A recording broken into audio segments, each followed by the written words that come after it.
there's been a surprising amount of eugenics talk on this program. It was only a week or two ago that the famous Sydney Sweeney jeans commercial made its first appearance here on the Steam Zone, and I think it's made its way back just about every week since. This week, Ben, we've got another story about genetic modification, this time out of Silicon Valley. What's going on? What should people know about this? Yeah, this is for the Gattaca fans out there. I don't know if you guys remember 1997, Gattaca, Ethan Hawke, Uma Thurman, great movie. Genetics. What can it mean? The ability to perfect the physical and mental characteristics of every unborn child. Of genetic engineering. To choose. Highly recommend. Watch now. This is a great way to spend, finish the Steam Zone, finish the episode first. Once you're done, go rent Gattaca, Amazon Prime, or Apple TV. I'm sure it's on one of those streamers, maybe HBO Max.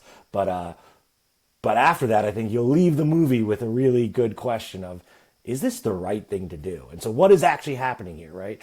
People, tech execs, your crazy people in Silicon Valley are paying a lot of money to customize, to manipulate, to get the best embryos, to get the best babies ever. And best is a complicated word. What does that even mean? That's a good question. That's go see Gattaca because you can then debate that question. That's the essential question of the movie, right? But this is like, Gattaca called this 30 years ago, right? So, there is this growing obsession of having smarter babies, but I have a lot of questions. Is this going to create two classes of people, right? Is this going to be like the rich kids get genetically modified and have great health outcomes? Everybody else, we're all stuck behind with the bad genes. And so, listen, I am pro science, and there's a lot of things that, I want people to be healthy. If we can make less suffering in the world, that's a good thing. But I think there's a line where, humans have been doing things a certain way for a long time. Babies made in love a lot of time.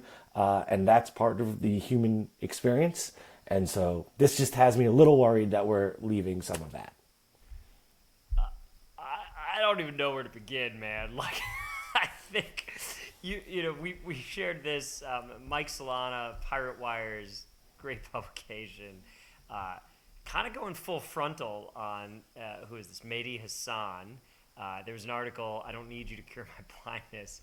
Mike took a pretty strong take to the contrary, which is, given the choice, people would prefer to be not blind, right? And so what we've got here, Ben, is, last week we did Climate Conundrum. If you're a climate person, or maybe it was 2 weeks ago, I don't even remember. There's been so much. Kill the flower. Kill the flower. Ben was trying to genocide the flower in the Arizona desert, for the rare earth minerals or for some rare rock. This week, what you've got is, I would imagine, a crisis of wokeness, which is, oh my gosh, wait a minute. We don't have disabled and we've differently abled or I don't even know all the words, but it's where everybody is kind of perfect in their own special way. On the other side, you've got the crisis of religious folk saying, hey, this is all God's plan. Are we playing God? I mean, this, Ben, to me is just such a perfect example of like the slippery slope argument of who is now going to decide what are the basket of things that are totally reasonable and like, yes, these are medically tragic and we should address, versus I'm disabled, Ben. I'm 5'6". I was told that CEOs are meant to be 6 foot. My earning potential is being held back. My IQ is fine, but imagine what I do with another 30 points, man. We'd be living high on the hog. And it's kind of hard to kind of say, well, are you condemning me to the permanent underclass with my vertical challenges and my mental mediocrity? I don't know where this ends, man. Yeah, this is why, go watch Gattaca and then come back next week, leave your comments about what you think about Gattaca, and that answers this question. Yeah.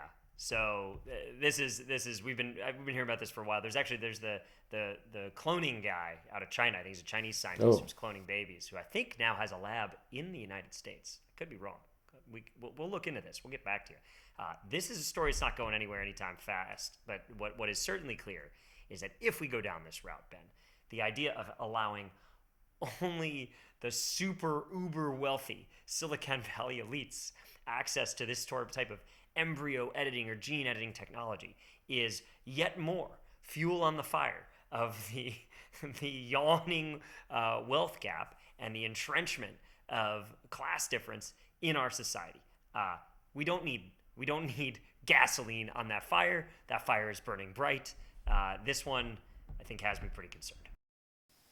Reasonably so. So we'll continue to monitor that here and let you know what happens next.